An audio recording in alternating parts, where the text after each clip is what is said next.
ด้วยช่วยกันเอาใจใส่เพื่อเชียงใหม่สดใสไร้มลพิษกับรายการเชียงใหม่ฟ้าใสทุกวันอาทิตย์เวลา 15 นาฬิกาถึง 16 นาฬิกาทางคลื่น FM 93.25 เมกะเฮิรตซ์ FM 98 เมกะเฮิรตซ์และ AM 639 กิโลเฮิรตซ์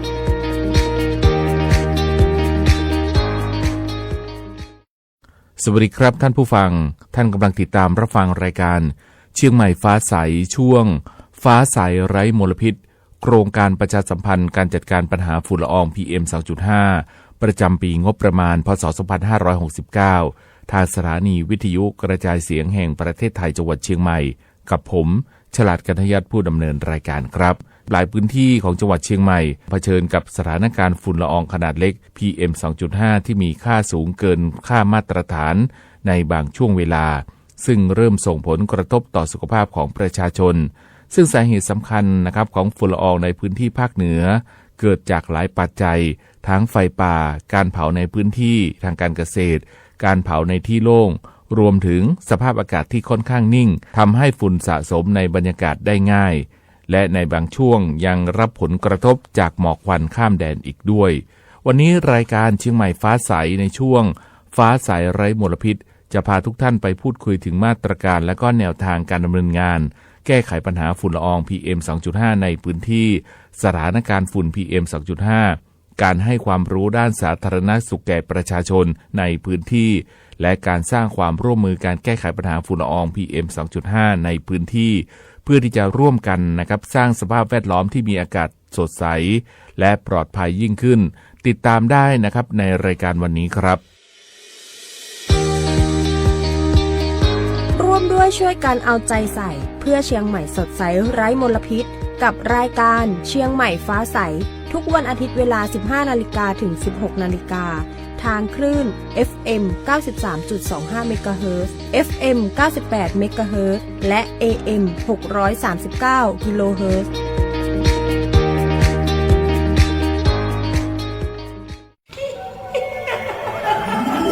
กระจกวิเศษจงบอกข้าเถิดใครงามเลิศในปัทภีก็พระนางน่ะสิราชินีผู้เลอโฉมดูสิตั้งแต่ท่านพาชาวประชางดเผาป่าและขยะในครัวเรือนชาวไร่ชาวนาก็งดเผาตอสั่งข้าวฟางข้าวหันไปไถกลบทำปุ๋ยหมักแปรรูปเป็นอาหารสัตว์หรือเอาไปอัดเป็นก้อนแทนอากาศก็ดีไม่มีฝุ่น PM 2.5 คอยกวนใจหน้าตาท่านก็สดใสผิวพรรณผุดผ่องเป็นที่สุดพะยะค่ะ ต้องแบบนี้สิเจ้าพูดถูกใจข้ายิ่งนักเพราะทุกการเผา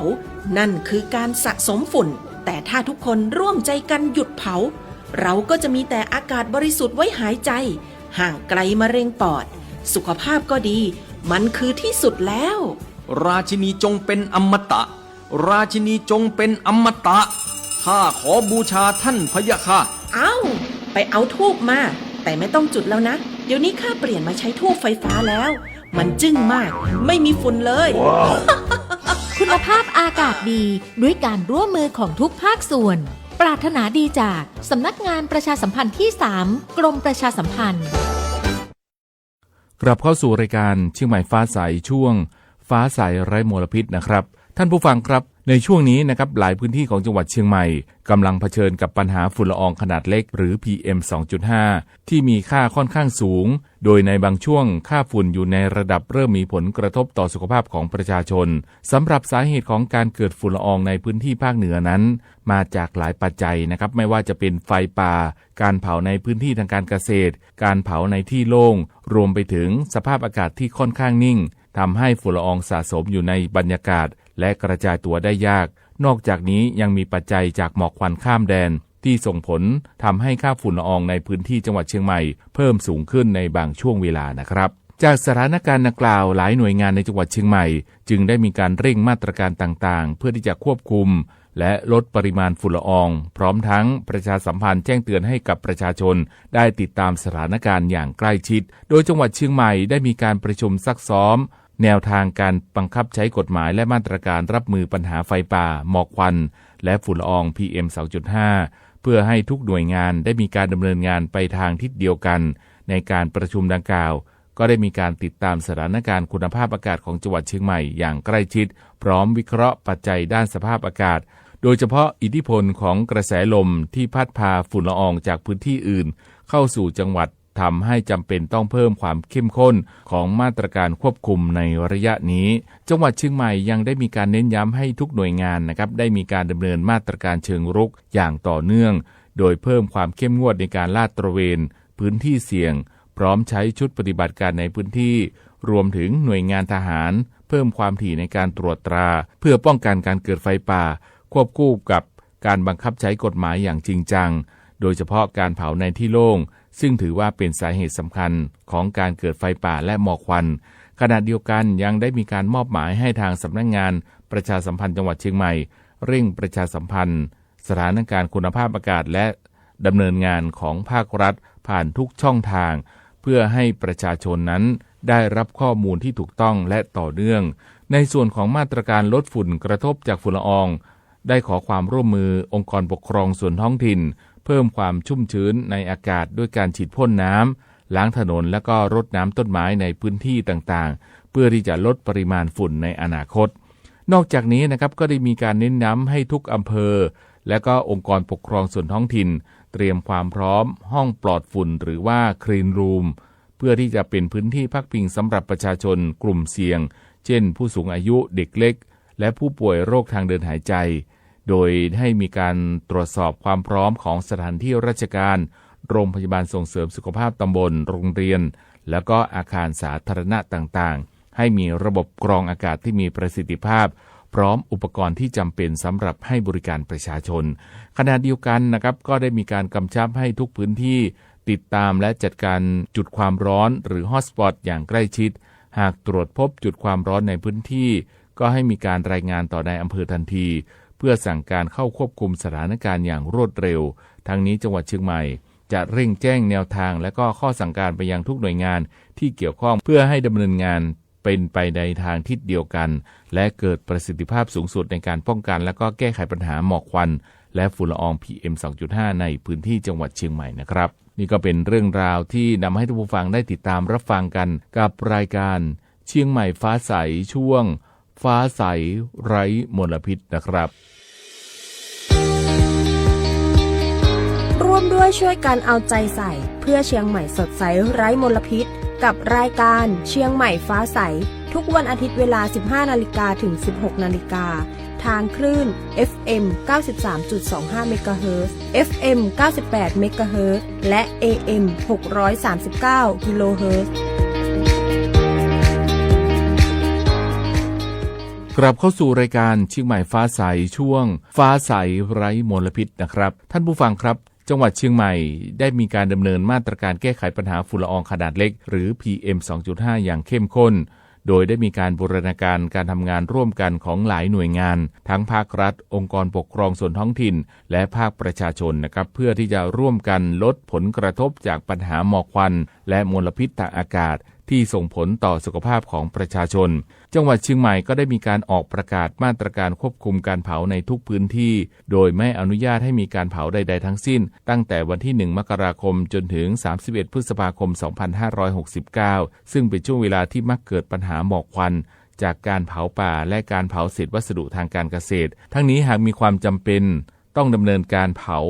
สามารถที่จะลงทะเบียนขออนุญาตผ่านระบบไฟล์ดีและเบิร์นเช็คตามขั้นตอนที่กำหนดโดยผู้ฝ่าฝืนลักลอบเผาในพื้นที่ห้ามเผาก็จะมีโทษทั้งจำคุกหรือปรับหรือว่าทั้งจำทั้งปรับตามกฎหมายนะครับนอกจากนี้นะครับทางจังหวัดเชียงใหม่ยังได้ขอความร่วมมือกับหน่วยงานต่างๆในการเฝ้าระวังและก็ตรวจสอบการเผาในพื้นที่อย่างใกล้ชิดพร้อมทั้งเร่งประชาสัมพันธ์ให้กับประชาชนได้ตระหนักถึงความสำคัญของการลดการเผาในพื้นที่โล่งและส่งเสริมวิธีการจัดการเศษวัสดุทางการเกษตรที่เป็นมิตรกับสิ่งแวดล้อมเช่นการไถกลบตอซังการทำปุ๋ยหมักหรือ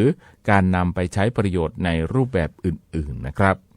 หากพบเห็นการเผาในพื้นที่ห้ามเผาหรือพบผู้กระทำความผิดก็สามารถแจ้งข้อมูลได้ที่ศูนย์อำนวยการป้องกันและแก้ไขปัญหาไฟป่าหมอกควันและฝุ่นละอองจังหวัดเชียงใหม่โทรศัพท์ 053-112-808 หรือสายด่วน 191ได้ตลอด 24 ชั่วโมงนะครับ ในส่วนของทางรัฐบาลนะครับก็ได้มีการเตือนห้ามลักลอบเผาในพื้นที่ป่าพื้นที่เกษตรและพื้นที่โล่งมีโทษหนักทั้งจำและปรับสูงสุด20 ปีปรับ2 ล้านบาทโดยรัฐบาลก็ได้มีการสั่งการทุกหน่วยงานติดตามสถานการณ์ปัญหาหมอกควันและฝุ่นละอองอย่างใกล้ชิดพร้อมกำชับใช้มาตรการทางกฎหมายการควบคุมการเผาในที่โล่งและเขตควบคุมการเผาอย่างเคร่งครัดการลักลอบเผาในพื้นที่ป่าพื้นที่เกษตรและที่โล่งก็มีโทษทั้งปรับและจำคุกหรือว่าทั้งจำทั้งปรับดังนี้การเผาในพื้นที่ตนเองในพื้นที่สาธารณะทั่วไปจนเกิดเหตุรำคาญเช่นการเผาขยะมูลฝอยเผาสิ่งต่างๆกลางแจ้งเจ้าพนักงานท้องถิ่นก็มีอำนาจออกคำสั่งให้ระงับเหตุรำคาญดังกล่าวหากฝ่าฝืนไม่ปฏิบัติตามคำสั่งของเจ้าพนักงานท้องถิ่นก็มีความผิดตามพรบการสาธารณสุขพ.ศ. 2535ต้องระวังโทษจำคุกไม่เกิน3 เดือนหรือปรับไม่เกิน 25,000 บาทหรือว่าทั้งจำทั้งปรับนะครับการเผาในพื้นที่ข้างทางหรือถนนภายในระยะห่างไม่เกิน500 เมตรจากทางเดินรถเป็นเหตุให้เกิดควันหรือว่าสิ่งอื่นใดที่ทำให้เกิดความไม่ปลอดภัยแก่การจราจรในทางเดินรถก็มีความผิดตามพรบจราจรทางบกพ.ศ. 2522ต้องระวังโทษปรับไม่เกิน 1,000 บาทการเผาในพื้นที่เกษตรกรรมเช่นการเผาไร่อ้อยเผาตอสางข้าวหรือเผาในที่โล่งจนน่าจะเป็นอันตรายต่อผู้อื่นและทรัพย์ของผู้อื่นก็มีความผิดตามประมวลกฎหมายอาญามาตรา 220ต้องระวังโทษจำคุกไม่เกิน7 ปีและปรับไม่เกิน 140,000 บาทหรือว่าทั้งจำทั้งปรับการเผาในพื้นที่ป่าอุทยานแห่งชาติหรือในเขตรักษาพันธุ์สัตว์ป่าผู้ฝ่าฝืนต้องระวังโทษจำคุกไม่เกิน4-20 ปีปรับตั้งแต่ 400,000 ถึง 2 ล้านบาทหรือว่าทั้งจำทั้งปรับการเผาป่าในพื้นที่ป่าสงวนแห่งชาติผู้ฝ่าฝืนต้องระวังโทษจำคุกตั้งแต่ 1-10 ปีและปรับตั้งแต่ 20,000 ถึง 200,000 บาทในกรณีบุคคลใดเผาป่าเป็นเนื้อที่เกินกว่า25 ไร่ต้องระวังโทษจำคุกตั้งแต่ 4-20 ปีและปรับตั้งแต่ 200,000 ถึง 2 ล้านบาทก็ขอความร่วมมือพี่น้องประชาชนเกษตรกรให้ความร่วมมือห้ามเผาเพื่อลดผลกระทบจากปัญหาฝุ่น PM 2.5 ซึ่งเป็นปัญหาที่กระทบทั้งเศรษฐกิจและสังคมที่สำคัญกระทบต่อสุขภาพทั้งในระยะสั้นและระยะยาวและส่งผลเสียต่อสุขภาพของหลายระบบด้วยหากพบเห็นการเผาป่าเผาขยะหรือเผาในที่โล่งแจ้งได้ทันทีที่สายด่วนกรมป้องกันและบรรเทาสาธารณภัย1784สายด่วนกรมอุทยาน1362ศูนย์ดำรงธรรม1567หรือตำรวจ1599ตลอด24 ชั่วโมงเพื่อที่จะช่วยกันนะครับลดฝุ่น PM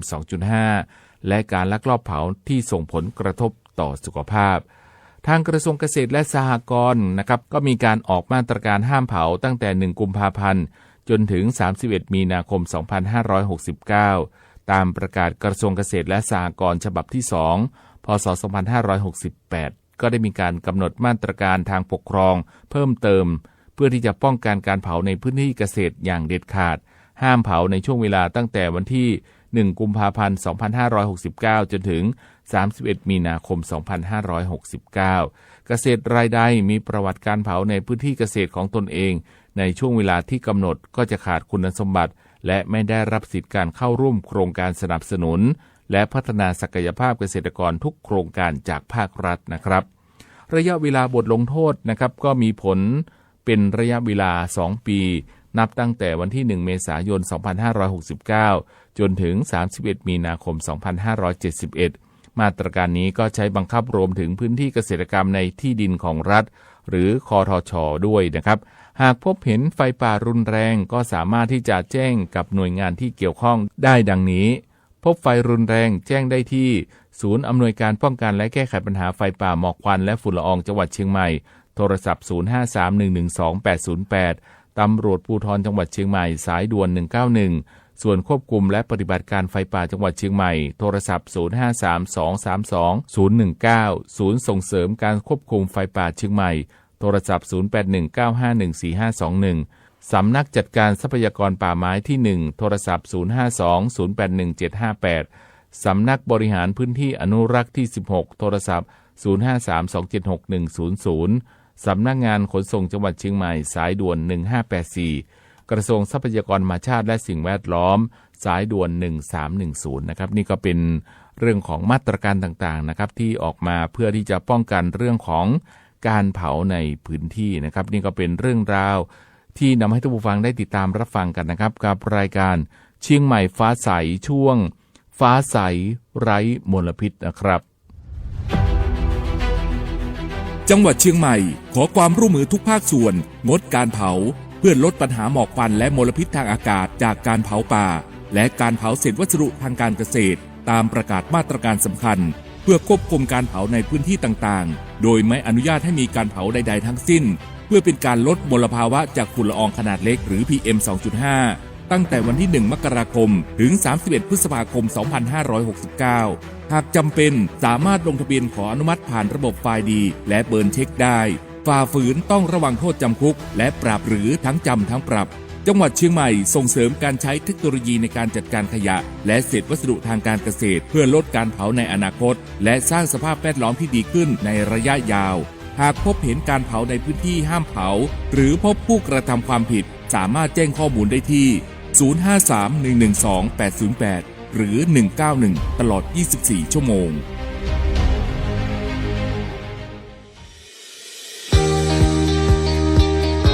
ร่วมด้วยช่วยกันเอาใจใส่เพื่อเชียงใหม่สดใสไร้มลพิษกับรายการเชียงใหม่ฟ้าใสทุกวันอาทิตย์เวลา 15 นาฬิกาถึง 16 นาฬิกาทางคลื่น FM 93.25 เมกะเฮิรตซ์ FM 98 เมกะเฮิรตซ์และ AM 639 กิโลเฮิรตซ์กลับเข้าสู่รายการเชียงใหม่ฟ้าใสช่วงฟ้าใสไร้มลพิษนะครับในช่วงนี้นะครับทางรายการก็มีเรื่องของการดูแลสุขภาพในช่วงที่มีค่าฝุ่นละอองขนาดเล็กหรือ PM 2.5 อยู่ในระดับสูงการดูแลสุขภาพของประชาชนก็ถือว่าเป็นเรื่องสำคัญอย่างยิ่งโดยหลายพื้นที่ของจังหวัดเชียงใหม่ยังคงเผชิญกับสถานการณ์ฝุ่นละอองที่เกินค่ามาตรฐานและเริ่มส่งผลกระทบต่อสุขภาพประชาชนทางสำนักงานสาธารณสุขจังหวัดเชียงใหม่ก็ขอให้ประชาชนติดตามสถานการณ์คุณภาพอากาศอย่างใกล้ชิดและหลีกเลี่ยงการทำกิจกรรมกลางแจ้งเป็นเวลานานหากมีความจำเป็นต้องออกนอกบ้านควรที่จะสวมหน้ากากป้องกันฝุ่นที่สามารถกรองฝุ่นขนาดเล็กได้เช่นหน้ากากชนิด N95 เพื่อช่วยลดความเสี่ยงจากการรับฝุ่นละอองเข้าสู่ร่างกาย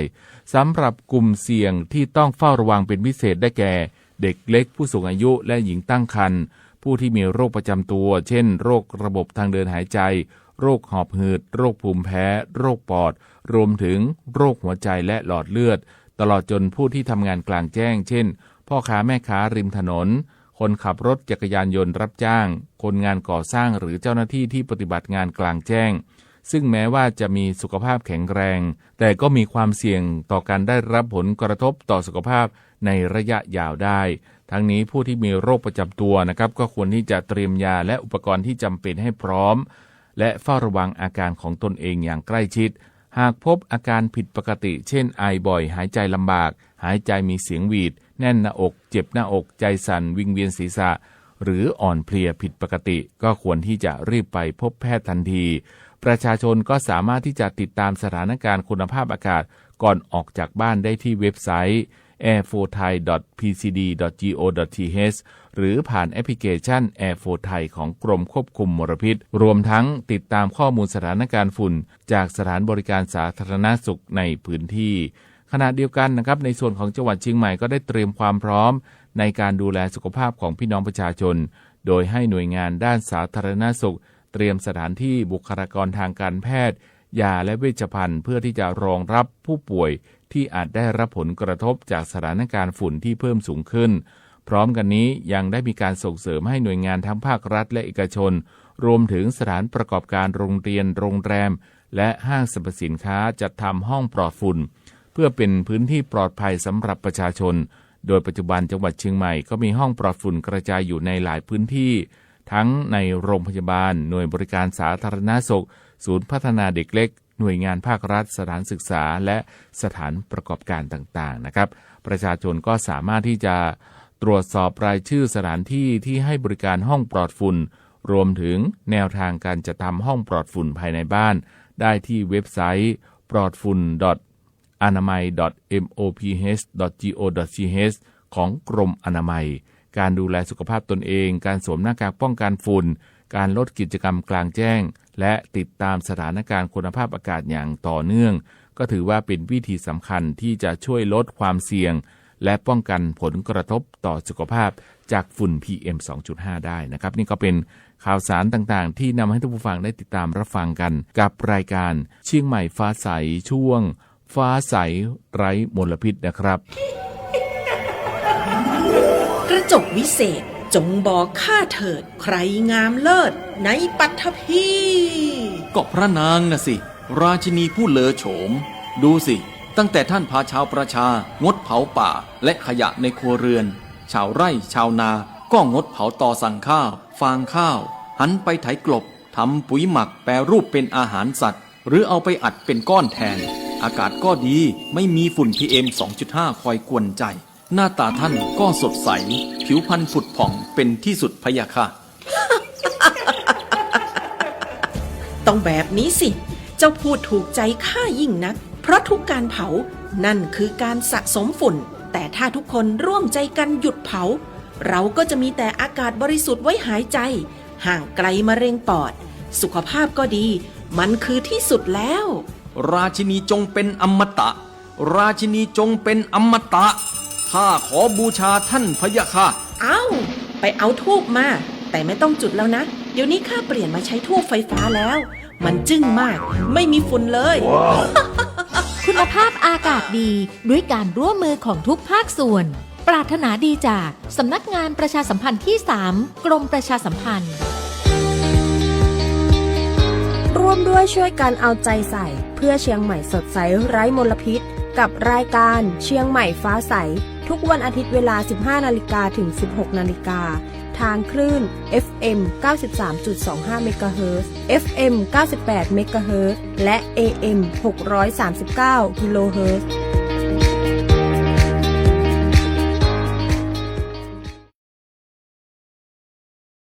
กลับเข้าสู่รายการเชียงใหม่ฟ้าใสช่วงฟ้าใสไร้มลพิษนะครับการแก้ไขปัญหาฝุ่นละอองขนาดเล็กหรือ PM 2.5 ไม่สามารถที่จะดำเนินการได้โดยหน่วยงานใดหน่วยงานหนึ่งเพียงลำพังแต่จำเป็นต้องอาศัยความร่วมมือจากทุกภาคส่วนทั้งหน่วยงานภาครัฐองค์กรปกครองส่วนท้องถิ่นภาคเอกชนตลอดจนพี่น้องประชาชนในพื้นที่โดยในพื้นที่ของจังหวัดเชียงใหม่ชุมชนได้ร่วมกันจัดตั้งเครือข่ายเฝ้าระวังไฟป่าช่วยกันดูแลทรัพยากรธรรมชาติและร่วมกันแจ้งเหตุเมื่อพบการเผาในพื้นที่เพื่อให้เจ้าหน้าที่สามารถที่จะเข้าควบคุมสถานการณ์ได้อย่างรวดเร็วขณะเดียวกันนะครับองค์กรปกครองส่วนท้องถิ่นก็ยังได้มีการจัดกิจกรรมรณรงค์สร้างความตระหนักรู้ให้กับประชาชนอย่างต่อเนื่องเพื่อให้ทุกคนเห็นความสำคัญของการลดการเผาและมีส่วนร่วมในการดูแลสิ่งแวดล้อมของชุมชนอีกหนึ่งประเด็นที่สำคัญก็คือเกี่ยวกับการลดปัญหาฝุ่นควันคือการจัดการพื้นที่เกษตรโดยไม่เผาซึ่งเป็นแนวทางสำคัญในการลดการเกิดควันและก็ฝุ่นละออง PM 2.5 การจัดการพื้นที่เกษตรโดยไม่เผาก็เป็นทางเลือกที่สำคัญในการลดการเกิดฝุ่น PM 2.5 จากภาคการเกษตรซึ่งทางปภ.จึงขอบอกถึงพฤติกรรมที่ควรหลีกเลี่ยงและแนวทางที่ควรปฏิบัติในการจัดการพื้นที่การเกษตรเพื่อช่วยลดปัญหาฝุ่นดังนี้นะครับสิ่งที่ไม่ควรทำก็คือเผาตอซังวัชพืชหรือวัสดุเหลือใช้ทางการเกษตรเพราะเป็นแหล่งกำเนิดควันฝุ่น PM 2.5 เผาในช่วงที่สภาพอากาศปิดเพราะอาจทำให้ควันสะสมหรือไฟลุกลามได้ง่ายเผาโดยขาดการควบคุมหรือไม่มีผู้สังเกตการณ์เนื่องจากไฟอาจลุกลามก่อให้เกิดความเสียหายต่อพื้นที่ใกล้เคียงได้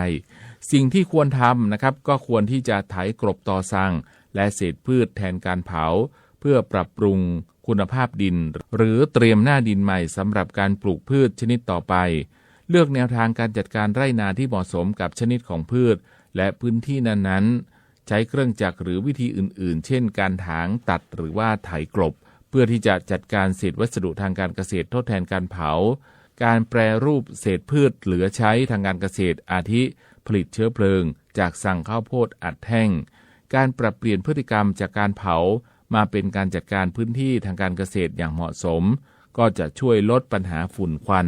ควบคู่กับการดูแลผลผลิต และสร้างความปลอดภัยให้กับชุมชนโดยรอบได้อย่างยั่งยืนนะครับนี่ก็เป็นเรื่องราวที่นำให้ท่านผู้ฟังได้ติดตามรับฟังกันนะครับกับรายการเชียงใหม่ฟ้าใสช่วงฟ้าใสไร้มลพิษนะครับร่วมด้วยช่วยกันเอาใจใส่เพื่อเชียงใหม่สดใสไร้มลพิษกับรายการเชียงใหม่ฟ้าใสทุกวันอาทิตย์เวลา 15 นาฬิกาถึง 16 นาฬิกาทางคลื่น FM 93.25 เมกะเฮิรตซ์ FM 98 เมกะเฮิรตซ์และ AM 639 กิโลเฮิรตซ์กลับเข้าสู่รายการเชียงใหม่ฟ้าใสช่วงฟ้าใสไร้มลพิษนะครับปัญหาฝุ่นละออง PM 2.5 ก็เป็นปัญหาที่ส่งผลกระทบต่อสุขภาพเศรษฐกิจและสิ่งแวดล้อมของจังหวัดเชียงใหม่การแก้ไขปัญหานี้ต้องอาศัยความร่วมมือจากทุกภาคส่วนทั้งภาครัฐองค์กรปกครองส่วนท้องถิ่นภาคเอกชนและพี่น้องประชาชนโดยลดการเผาในที่โล่งการจัดการพื้นที่เกษตรอย่างเหมาะสมการเฝ้าระวังไฟป่ารวมถึงการดูแลสุขภาพของตนเองในช่วงที่มีค่าฝุ่นสูงล้วนเป็นสิ่งสำคัญที่จะช่วยให้การแก้ไขปัญหาฝุ่นละอองเกิดผลอย่างยั่งยืนและร่วมกันทำให้ท้องฟ้าของจังหวัดเชียงใหม่กลับมาสดใสเพื่อคุณภาพชีวิตที่ดีของทุกคนช่วงเวลาของรายการเชียงใหม่ฟ้าใสช่วงฟ้าใสไร้มลพิษสำหรับวันนี้หมดลงเพียงเท่านี้ครับท่านผู้ฟังก็สามารถที่จะติดตามรับฟังรายการเชียงใหม่ฟ้าใสได้ตามวันและเวลาเดียวกันนี้ขอบพระคุณสำหรับการติดตามรับฟังสำหรับวันนี้สวัสดีครับร่วมด้วยช่วยกันเอาใจใส่เพื่อเชียงใหม่สดใสไร้มลพิษกับรายการเชียงใหม่ฟ้าใสทุกวันอาทิตย์เวลา 15 นาฬิกาถึง 16 นาฬิกาทางคลื่น FM 93.25 เมกะเฮิรตซ์ FM 98 เมกะเฮิรตซ์และ AM 639 กิโลเฮิรตซ์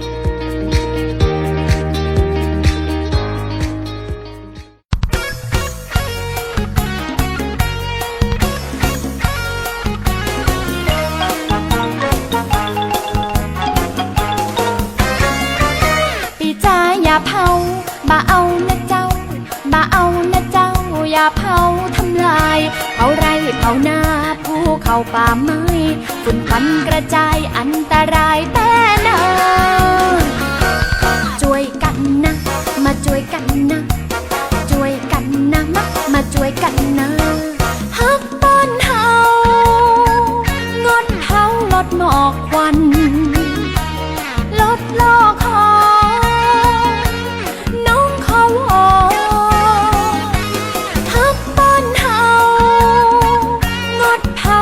หมอกควันลดโลกของน้องเขาอ่อนนะเฮามาช่วยกันพี่เบิ้มอบต.พี่ปอพี่ดำพี่สีพี่นานเฮามาช่วยกันน้าปานยายปอน้าชูลุงกำนันช่วยลดหมอกควันร่วมมือกันนะเจ้าร่วมมือกันนะเจ้า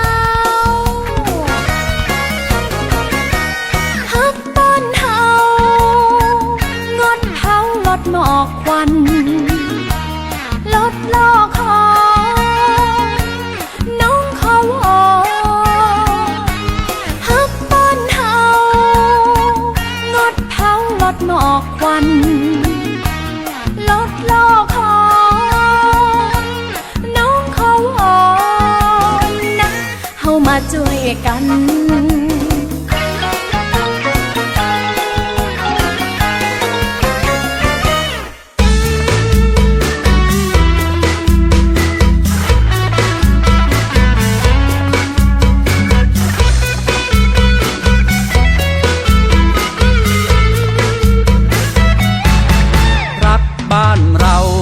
เผา